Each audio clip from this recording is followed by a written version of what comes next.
جی ہماری حدیث حضرت انس بن مالک رضی اللہ عنہ سے مروی ہے، فرماتے ہیں رسول اللہ صلی اللہ علیہ وسلم نے فرمایا جو کوئی ہم جیسی نماز پڑھے اور ہمارے قبلے کی طرف منہ کرے، ہمارا ذبیحہ کھائے، وہی مسلمان ہے۔ تین چیزیں بتائیں، ہمارے جیسی نماز پڑھے، یہود بھی نماز پڑھتے تھے، عیسائی بھی نماز پڑھتے تھے اور قبلے کی طرف رخ وہ بھی کرتے تھے، لیکن ساتھ میں ذبیح جو ہے وہ بھی یعنی کھا لیتے تھے۔ تو یہاں پہ بھی یہ تین چیزیں بتائیں اللہ کے نبی نے کہ ان کی نماز ویسی ہو جیسے نبی پاک کی نماز ہے، ٹھیک ہے، اور ان کا قبلہ وہ ہو جو نبی پاک صلی اللہ علیہ وسلم نے ہمیں بتلایا ہے۔ مسلمانوں کا قبلہ وہ کون سا ہے؟ قبلہ بیت اللہ۔ ہم نے اس کے تفسیر میں پڑھا تھا سورہ بقرہ سیقول پارے کی پہلی آیات یعنی جو ہے وہ اسی کی طرف اشارہ کرتی ہیں کہ پہلے نبی پاک صلی اللہ علیہ وسلم ہجرت کرنے کے بعد بھی، جب سے نبوت ملی تب سے لے کر ہجرت کرنے کے بعد بھی 16 یا 17 مہینے تک بیت المقدس کی طرف رخ کر کے نماز پڑھتے رہے۔ مکہ میں تھے تو یہ ہوتا تھا کہ خانہ کعبہ کی سیدھ میں بیت المقدس کو بھی رکھ لیتے تھے، یعنی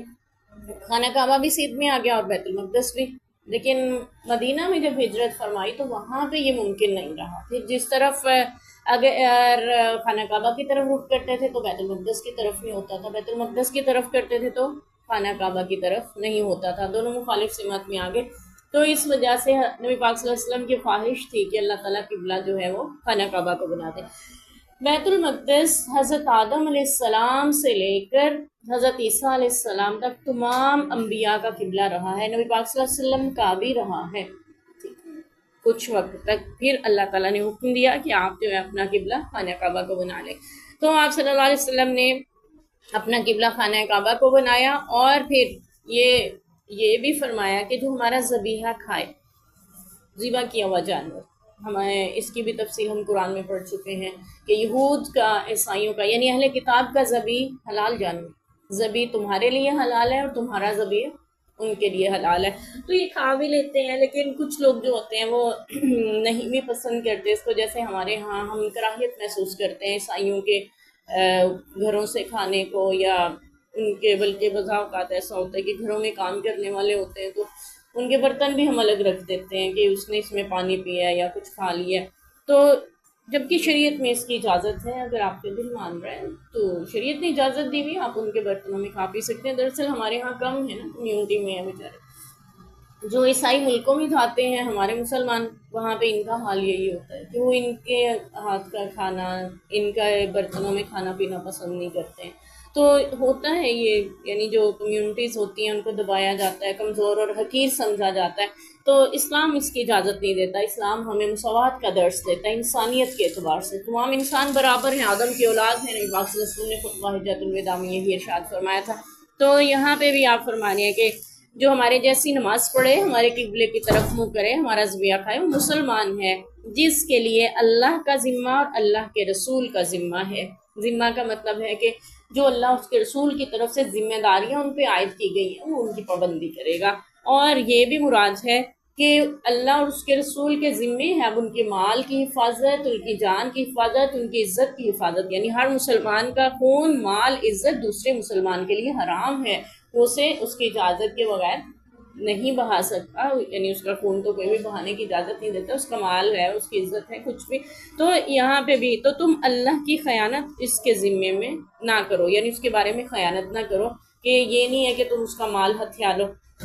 یا اس کا خون کر دو ناحق، یا پھر یہ کہ اس کی عزت اچھالو، یعنی یہ چیزیں حرام ہیں جو مسلمان ہیں۔ دراصل ہوتا یہ تھا کہ اس دور میں کچھ قبیلے مسلمان ہو گئے تھے، تو ہر کسی کا نہیں پتہ چلتا تھا کہ یہ قبیلہ مسلمان ہے یا نہیں ہے، تو آپ صلی اللہ علیہ وسلم نے یہ علامت بتائی کہ تم جب کسی قبیلے میں جاؤ جہاد کے لیے، وہاں سے گزرو، تم سمجھو کہ یہ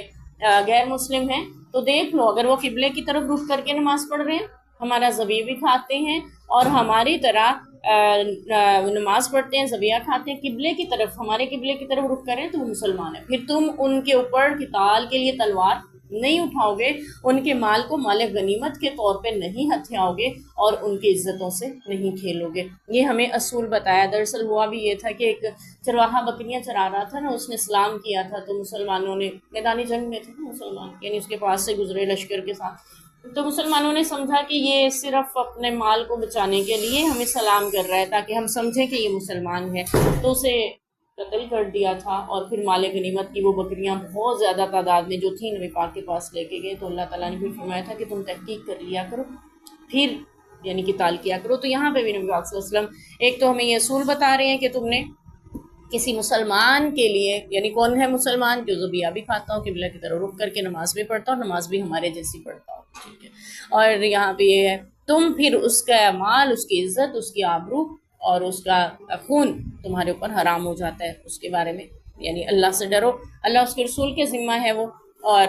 تم اس کے بارے میں خیانت نہیں کرو گے۔ اب خیانت کیا ہوتا ہے؟ کسی کا مال، کسی کی جان یا کچھ بھی اس کی اجازت کے بغیر لے لینا، پیچھے بھی ہم نے اس کا پڑھا تھا۔ تو اس حدیث کو یہاں پہ لانے کا مقصد یہ ہے کہ قبلے سے متعلق، کیونکہ باب النماز صلاۃ چل رہا ہے ہمارا، نماز کا باب، تو خیانت یہ بھی ہوتا ہے کہ کسی نے کوئی آپ سے مشورہ لیا کسی بارے میں، تو یہ بھی امانت کے طور پہ ہوتا ہے، ٹھیک ہے۔ آپ نے اس کو نیک صلاح، نیک مشورہ دیا، اور پھر آپ یعنی ایسی بات جس کو وہ چھپانا چاہ رہا ہے، آپ سے مشورہ لیا ہے تو آپ کو پتہ ہے، پھر آپ اس کو نہیں پھیلائیں گے لوگوں میں، یہ بھی امانت ہوتی ہے۔ کسی کے بارے میں یعنی اس کے راز آپ کو پتہ ہے،